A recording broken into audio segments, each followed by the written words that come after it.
Yeah, it's like when you share it with someone and they have a reaction that is like comforting and supportive and, oh, this is a beautiful song. You're like, hmm, it's a beautiful song.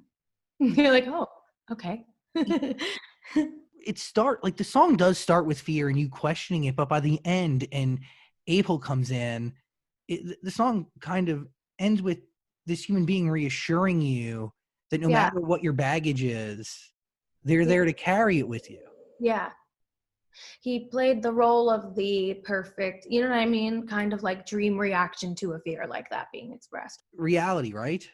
Yeah, I kind of gave him a little sum up of my, we caught up for a while and talked about life and everything. And he kind of, I think, wrote his verse from a perspective of like a person that would be filling, certain shoes, and what I've heard that has felt nice. It's nice. I think he did a great, phenomenal job writing that. Is it hard to put that into a song? Like, how'd you know Yeah. you were ready? I didn't know anyone was ever going to hear it. So I just kind of was sitting in my room. It was during quarantine and towards the very beginning. And I just had set up my little home situation. And a friend of Matt Bennett's, Shintaro, had sent me a little folder of beats. And he's amazing, by the way. He worked at the Apple Store, at the Genius Bar, I think, or I think he was giving lessons on how to work, like make beats and stuff. Cool. Like I think he was the guy that like you go into the Apple Store and be like, oh, I want to make something that sounds like Robin Thicke, and then he'd like show you how to make something that sounds like that. And but yeah, he's a really brilliant producer, and he sent me a pack of beats and I pulled it up and I wrote a verse and a chorus and I sent it over to Abel and I said, is this okay? And he was like, yeah, I'm gonna write the second verse. And I was like, okay. And so that was just how it felt, and it was just a very intimate moment and writing process between two friends. Does a song like that only happen after being alone with yourself for quite some time? Because it is it's very reflective. No, like if you weren't going through it in that moment, you're thinking back. Or I think there's always a feeling at the beginning of creating something where you're like, is this for me or is this for people? And this was one that I think was kind of on the line. I didn't know, but then it felt really beautiful, and my mom's reaction to it was really beautiful. That made me very emotional, and I felt like it was the perfect kind of centerpiece in a way to the album, because it does, again, make every other song on the album make so much more sense. It's like, okay, we start here and we start with a crush and you start with the fun sex and the, ooh, what's your motive? What's your, whatever, blah, blah, blah. And then it gets to this real point where you're like, oh, wow, I could be falling in love with someone. Is that even an option for me? You? Yeah. And then you go into, I think 6:30 is next. And you're like, well, are you down? What if I lose my, what if I'm old and crazy? And then you go into Safety Net and you're like, oh, here we go. I'm really here falling for real. This is happening again. I didn't think it could, and it is. And then, and then it's like, I think it's a pivotal point on it. I think, I don't know. No, it is a huge moment in the overall story that you're telling. Do you know what that story is? And do you realize that story only after the album's done? Oh, no. I mean, of course it's nice to see it come together and make sense for strangers or for other people listening or for people who aren't living through these experiences. But to me, it's clear because I'm making songs that are coming from a real place. And, I'll be like, it's like, that's the process. I wouldn't, it's like, I could sit here and you could give me a word and I can try to make a song about a word, but it's not going to be as good as if I sit here and I make a song about some real thought that I had, Wow. The strings on this record, it hit me, and I think Off the Table and Myron are actually connected in some weird way. Did you hear the song? Myron was sitting underneath my feet when I wrote that. So yeah, he doesn't leave me alone much, but I think he loves that song. I think he also loves chewing my headphones and sitting right next to me as I'm working. And yeah, he's in a little angel. He doesn't leave me alone much. I'll go to like brush my teeth first thing in the morning and he'll come with me and sit under the sink and like look up at me. It's very sweet. Oh, and Little angel. I love the dogs at the end of the music video, by the way. Oh, thank you. But not all of them, like not even half of. I know. I wanted it to be realistic, but not like me Ridiculous. slipping in the snow. You know what I mean? Because there was fake snow on set, and I was like, I'm going to die if Lafayette is added to this, and like Cinnamon is here, and there's like all these dogs. So we did a little group. Yeah. How many? Lafayette has to be in the next one. She has to be in some video at some point. Do you have 8? I lost count a long time ago. Okay, got it. Is Off the Table, would you say that's one of the most personal songs you've ever written? It's hard to top Thank You Next because it's so much more straightforward. But I think it's different because I'm kind of the only one in there. It's just me and Abel who wrote it, so maybe. But I don't think so. I don't know. They all have so much of me in them that I don't know. I don't really like to be like, is this the one that means this? And I don't know. I think they all kind of fit in a puzzle somehow. How do you know it was time to share this story though? Because something has to No, happen. actually, Dan, I do have an answer for that. I think 34, 35. I'm joking. I'm kidding. Well, 6:30. the reason I'm asking that is just like everybody knows like what you said, you've been through a lot in your life, and this one you're kind of putting it all out there for people to kind of hear your story firsthand. Am I? Now I'm scared. I think it's a good thing. Oh, Don't worry. Do you have a question, or are you just gonna say shit, Daniel? yeah. Do you have a question, or are you just gonna instill fear in me and trigger my anxiety while we But sit here? isn't that what you want, is tell your story? No, I don't fucking know, dude. I just want to sing and make people happy and say songs, and I don't know. All right, well, forget I said that. I don't think about that. If I wanted to share my story, I'd do more of this shit, but I only talk to you two. All right, well, forget, scrap that. I'm joking. It's No, and I want everybody, and everybody should know that, you know. yeah, but it's also like yes, in a way, yes, because it's like I do want some control over what the narrative is, but at the same time, you know very well that I don't like to spend too much time thinking about that because it's scary. What does 6:30 mean? 6:30 is like 6:30 on the clock. Down. Are you down? Oh, They're like down. the position of the clock points down. Yeah. I was literally like, does the sun set at 6? Does the sun set at 6:30? No, both the arms are facing down. I'm really happy this album has thrown you for a loop, Zach, saying your brain is burning over there. That makes a lot. I'm so glad. That this profound body of work could really make you short circuit. Like, Dude, it's made me think, and I really truly have spent a lot of time with it, so I am dissecting all of it. You do need somebody to play video games with you at 2 a.m. Do you have that right now? yeah, hell yeah. Oh, congrats. That's a big Yeah. deal. But we're asleep by 11:01 or by like 10:01. We're old. I'm old. I'm an old person. Back in the day, Ariana would be up at probably like 1 o'clock playing video games. No more. I can't do it anymore. I'm Really? tired. Oh yeah, I'm exhausted. Also, I think the amount that I have worked on this year that was supposed to be my off year is like crazy. I've like never been more nonstop in my entire life, and it's like kooky. I think because like once I made the decision that I wanted to put something out, I was like, okay, now I need to shoot 76 videos, do 76 photo shoots in the middle of a pandemic. I need to get everyone tested 300 times a week. I need to put together these mixes, approve all these masters, and I have notes on everything. I'm not happy with anything. I need to make sure everything is perfect. I need to da-da-da-da. And I think I just kind of like drove myself a little crazy for a while. So I think I was like, by the time we were both home from work and done, I was just kind of like, we both were like, okay, good night. We were both like, okay, we're in bed by 7, watching Netflix until 10 and then sleeping, you know, like old people routine. This is all that happens.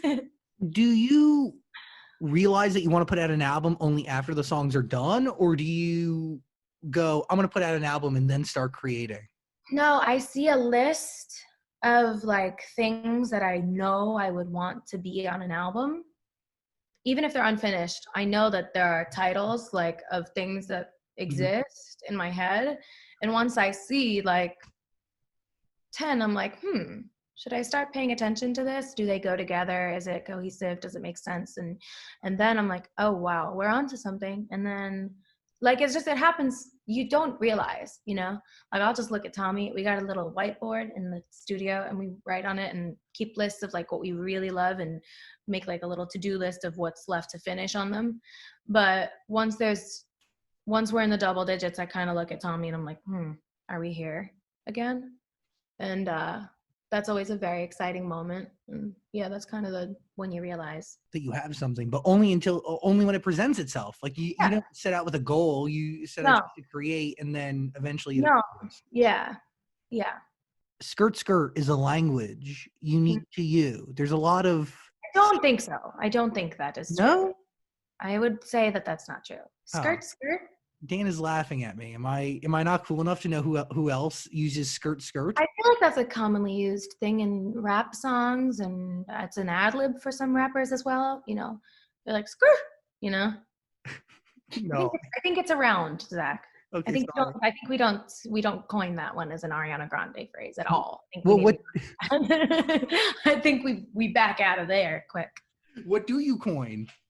I like the nods to the other albums lyrically that are kind of like they're kind of trickled throughout the album. I purposely kind of try to tie in certain phrases that reflect and tie in other records to make sure that there is a through line, and that I did it with Sweetener and Thank You Next as well, just to like kind of like wink at the other songs and continue the story and kind of like show the evolution of how situations have evolved and how certain feelings have evolved and changed. So I did a lot of that this time. There's a lot of them. Some of them are more obvious than others, but yeah, one of my favorite ones is In Safety Net, and is it real dance time or is it in my head?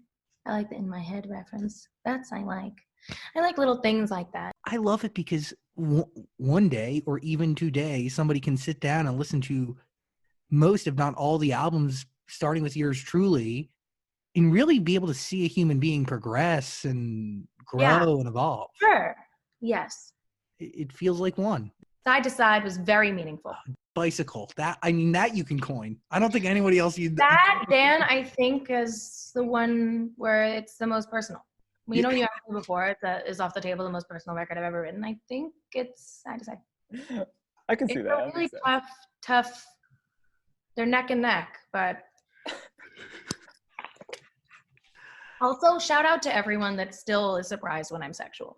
It's so funny and it makes me really happy. We talk about, well, there's a few here. I really want to talk about Just Like Magic because you bring up manifestation. Mm-hmm. Do you believe in that? Yeah, I think that's super real. I think that what you put out and what you focus your attention on is what expands, for sure. Do you think manifestation played any role in your journey now, or to get you? Yeah, I think for sure. I think that there is a certain way to look at things, and when you know bad things happen or when things get really tricky, it's hard to still look at them that way, and you still kind of have to try your very best to and learn about restriction and learn about channeling the right mindset and really try. And it's hard as and it's like so complicated and hard, but everything you do, I think, kind of contributes to the life that you create yourself. Oh yeah. Every thought that you have. And it's hard because, again, it's like we live in a world where we're taught to hate ourselves constantly. So it's like, it's really hard, but it's like every single thing I think that you think about yourself and others and how you react to things, what you choose to think about, what you spend time talking about. It's like, I think it all plays a part somehow. I don't know. I just, back to more manifestation, like if we're going really there, because I kind of went off the rails a little bit. But my mom always taught me that if I want something, it can happen. Like it's absolutely possible, and to never act like it's not. And I think in a way that's kind of manifestation. It's like you think about it like it's already there, and it is. But I was taught that since I'm 4 years old. I was 4 years old and they called 411 to ask the lady who worked at the front desk at Universal, probably the theme park, probably not even the studio, if I could audition for all that, you know? And then I was on Nickelodeon. That was like my first you know, Yes, I yes, it is true. I do think it's real because I think that that's how I'm here at all. I think my mom taught me that.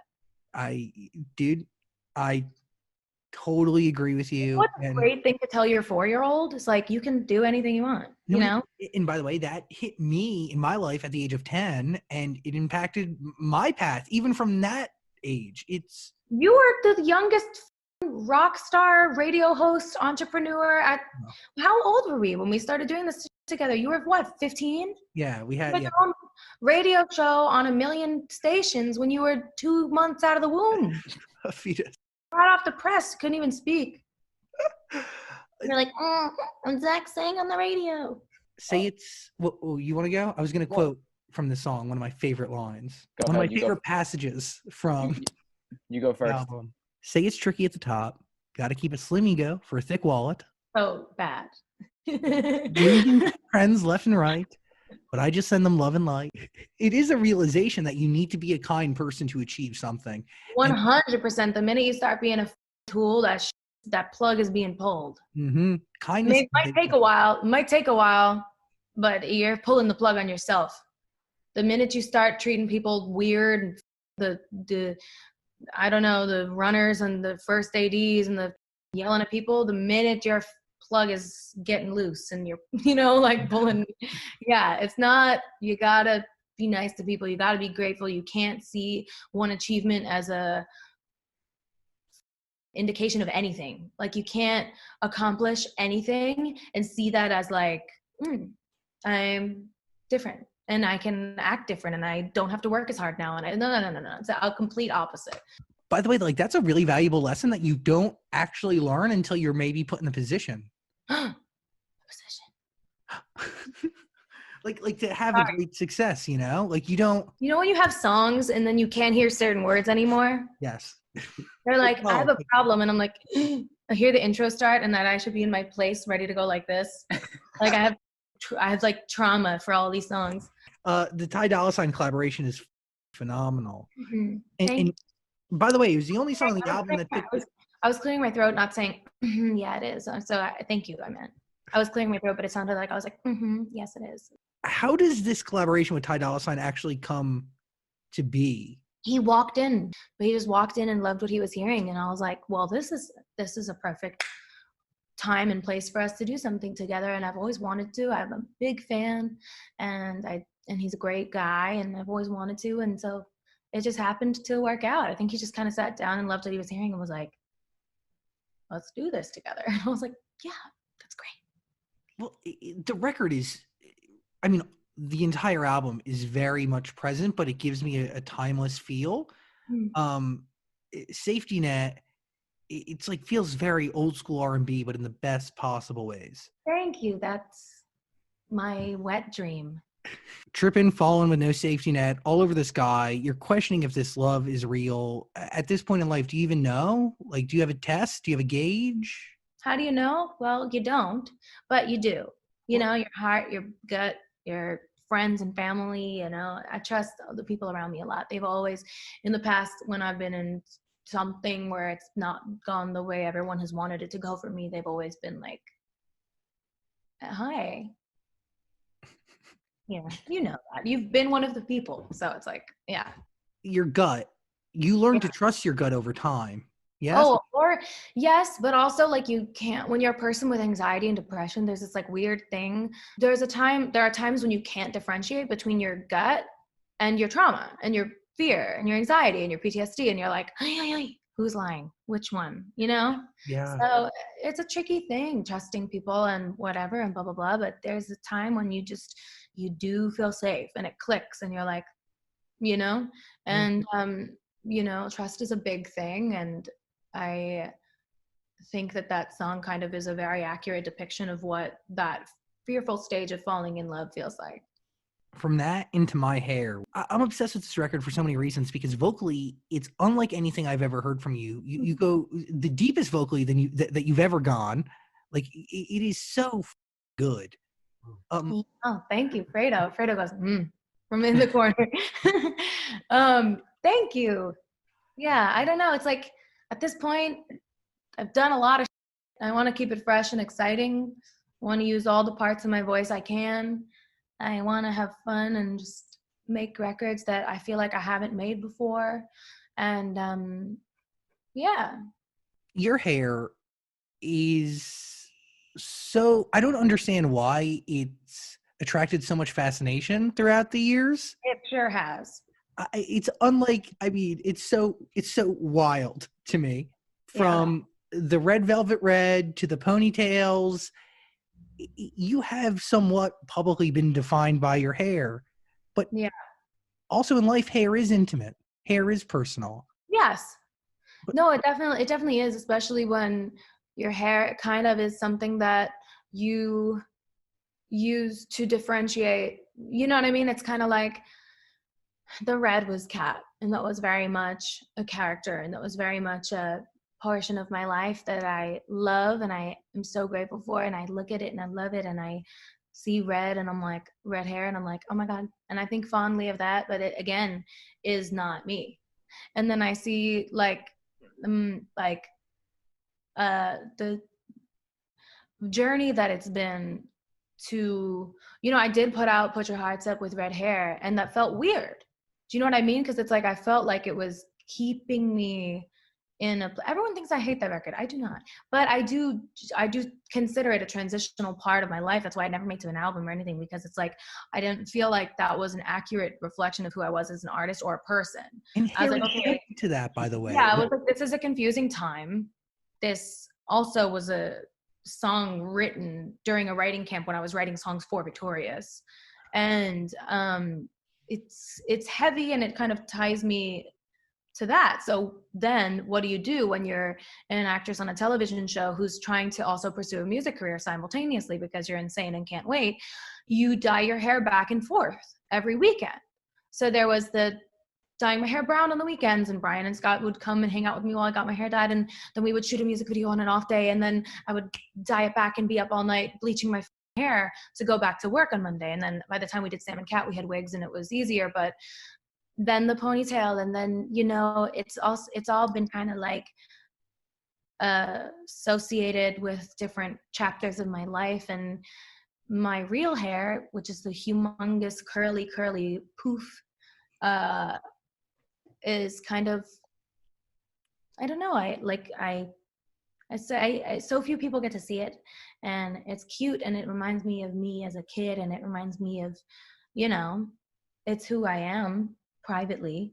And but so is this. I wear my ponytail all the time too, but the curls are definitely something that I don't bring around much. But I think that's kind of what I envisioned that song being about, is because it's like such an intimate thing, is to be just like curly shower head. And yeah, and my boyfriend loves it, and he's like, girlies, yay. So it's like a very intimate thing, and I think that's kind of what that is about in a way, because like you said, the hair for me is such a guard character facade type thing, and it's had its own evolution, but it has always been like this kind of like costume piece. Does that make sense? Totally. Yes. Any sense? Am I making any sense? You are making a ton of sense. But at the same time, I do love my ponytail. It's like if I would choose to wear it like that, I would, you know what I mean? So it's like, I don't know. It's like a uniform to work, dude. It's not. It's hard because it's like, it's me, but it's like, okay, there's another me. You know what I mean? It's like, okay, there's a curly showerhead me that looks exactly like my baby videos, you know? Would you ever start wearing your hair naturally, like with the curls? I think I would. I think I have a hard time marrying it to the music for me, because I have kind of created this persona and this thing and this, you know, I think, I don't know if I love it for work. Does that make sense? Yes. There's, I mean, it is the same Ariana, but there's a different. Yeah. There's a difference between the two. Like, and I like that. I think I like that for now. I mean, maybe there will be a phase in my life where I'm like, oh, this makes sense for this project. I should rock this for this project. But for now, I think it's like a really nice private separation, like degree of separation that keeps me kind of like, yeah, this is separate, and the things that you see are separate, and it isn't your reality. And it's like there is this time where you do get to take the character off. Does that make sense? Totally. Because it's like you see a lot, and it's just to be a person who does what I do is a blessing, but it's also kind of weird. And I think there are times when I'm really grateful for that degree of separation. Although it is such a blessing and I am grateful to be in the position I'm in, it does feel nice to have like this grounding thought of like, yeah, that's not reality. You're reality. I don't know. It's so much more than hair. I'm talking about way much more than hair. Sorry. Yeah, but it is all connected to your hair. It is Really? it is all connected to your hair, truly, because I you know, it's like the thought of like let your hair down. This is like just you're taking off your work uniform. You're becoming a different person, but also Yeah. the same. It's a different version of you. It's like at home. That picture me being like at the end of the day, like you hang it up like right by the door or something. yeah. I'm like, yo, Myron. POV, one of my favorite songs from this album, and personally and a little selfishly, the record made me really adjust what I'm looking for in a partner, because it's a love song that opened my eyes as opposed to making me jealous of love or sad of somebody's love. It was really hopeful and slightly empowering, and I don't know, made me realize what I should be expecting in a partner, which is a big deal. Well, it's a tricky one because it's also like, of course you love yourself before you're able to fully love someone else. Of course. And this isn't really about that in a way. It's just kind of about, you know how everyone has the little things that you're like, ugh, how could you like that? You know? And you see someone who you're madly in love with, love that. And you're just kind of like, I'm floored. Like I'm like choking up. But you know what I mean? Yeah. Like, oof. I want to feel that, you know? And I kind of was like, wow, I don't think that's a song that's been written. I was like, I'd love to see me from his point of view. And then I was like, let me text Taylor real quick. and then we made it, and it feels really special. And I've never thought that before. Yeah, you have to experience this in order to write it. Correct? Yeah, and I think it feels really special because I don't know many songs that have that concept, and I don't think they are there. And I think that a lot of love songs exist already, and to write one that feels like new and like a new piece of information and a new point of view, for lack of, you know, not saying a bad pun, it feels really like special. And so, yeah, I don't know. That's a very special one. I adore Taylor. I love writing with her, creating with her. It's so special. With the more and more success you have, do you find yourself questioning everything you release more or less? I think I have to remind myself that I need to not put the pressure on myself to outdo what I've done or make it about things like that, because it's not the point of being an artist. It's not why I started singing. It's not, you know what I mean? So I was just as happy singing in gay bars after a show of 13. And, you know, it's about singing. It's about loving music. It's about how it feels to sing. It's my gift. And that's what I need to keep reminding myself that I'm a storyteller, I'm a singer, and that's my job. And the rest of it, I can't get wrapped up in, because I know that certain moments that have happened are what they are, and I just need to worry about making new moments that are, of course I want to challenge myself to continue to grow and continue to evolve and make things that aren't, you know, that are new, but also I don't want to put pressure on myself to outdo something in a, you know what I mean, other than just performance and what I have to offer people. I can't put that pressure on myself because it'll make me sick. It'll ruin the point of art. It's like, you know, I know that a lot of people do care about those kinds of things, but I can't, because I know it'll make me unhappy, and I know that it'll kind of blur the point of all this for me. So what is success to you? How do you measure it? How do you look for it? I mean, success is different to each and every one of us. Yeah, it's very, very, very different. I don't know. I think for me, it is really cool to have number ones and to have a Grammy that is currently sitting in a pile of yarn in my closet. It is amazing, and I'm grateful for acknowledgement, for achievements like that, and it means a lot, and I'll always say thank you, and I'll always be celebratory of those things, of those moments and achievements. But I think, to me, I am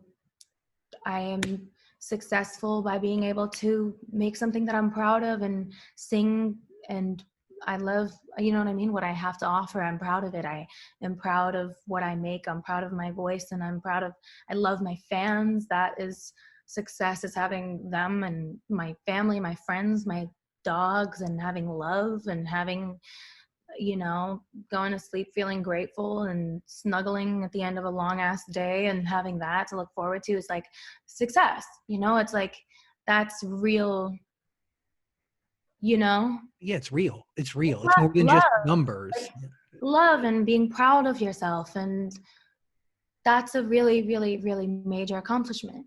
I think that like the rest is distracting and can make you feel sick and yucky.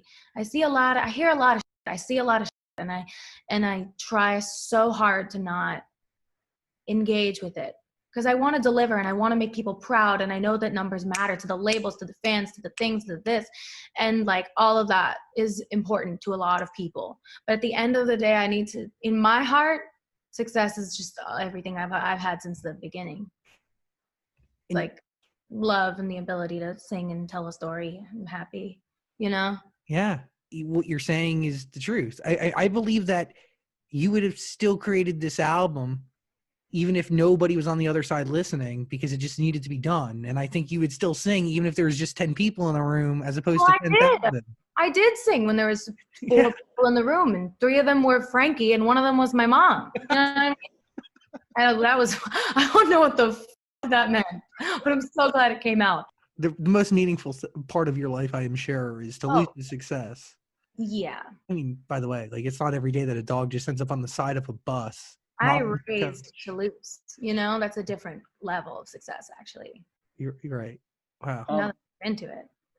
Speaking of performing, have you even thought about a possible tour for this album, or is that not even on your mind with everything going on?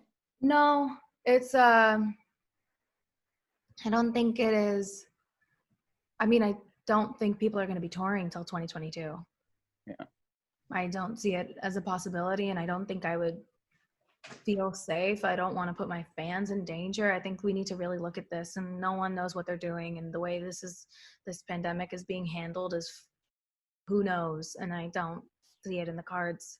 Also, I just got off tour last year, so I think that I kind of liked doing Sweetener and Thank You Next and then touring both together. So maybe after whenever the next one happens, which will not be soon, but and the pandemic sorts itself out, maybe that would be a good time to start thinking about it. But I think that just the state of the world right now is not safe. It's not a safe time for people to be traveling and going to shows and being around.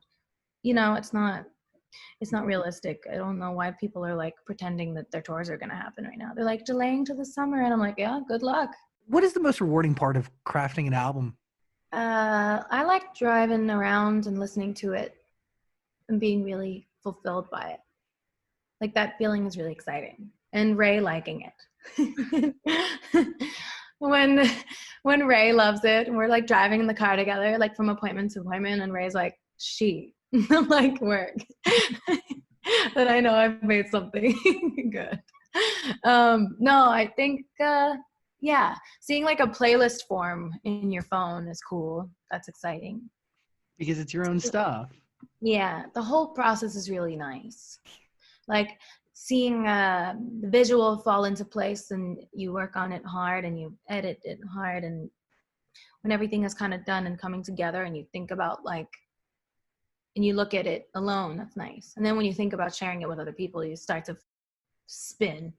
Well, I do anyway. I'm like, holy shit, it's real now. Motive. A record that to me sounds, again, like a lot of this album, it is very present, but still nostalgic and timeless. There's like a disco funk there. It really, it slaps in the right way. I met Murda through Wendy Goldstein. She connected us, and I love his work. I think he's super talented, and I wanted him to kind of like try new for me, I think.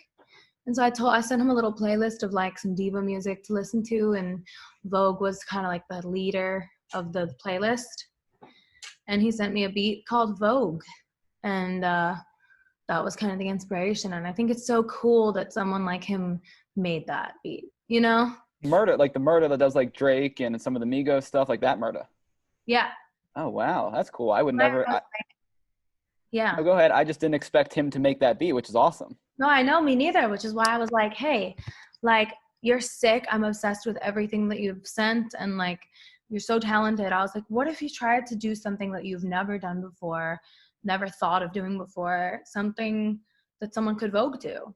And he was like, what do you mean? And I was like, well, and I sent him a couple things to listen to, and it was fun. It was in quarantine. We were both kind of like trying to inspire each other, and he knocked it out of the park. And I think it's always so exciting when you push each other to try new things, and someone can push you and you can push them, and it makes something refreshing. Why was Doja the right person to help bring in the life?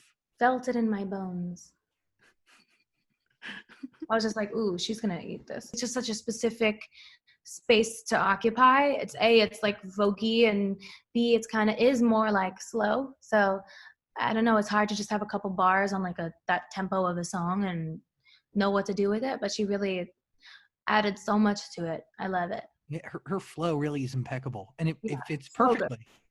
But again, I say this probably every time we talk, like, you pick the right people who really are needed to tell the story fully. It's never just this random bull squash feature that was just. What the f- does that mean? Bull squash? Yeah, we got rid of bull. And, say bull squash. Bull squash. Positions is the album. There's a link in the description below. Please listen to it. Well, did we talk about Nasty? Did I miss that? Oh no, we can. I think we have to. Can't yeah, skip let's that go one. back. The laughs at the top of that record, plus the whistle tone so delicate, really bring to life a different story. Yeah? I think so. What's the story? I mean, you tell me. Just giggling, having a good time, making songs. I think that's just what happened in the beginning. I don't think it's any deeper than that, you know? But then again, people will find a way, my fans will find a way to create depth with something that is not that deep. Like, for instance, the loading bar on my website has a little flower in it.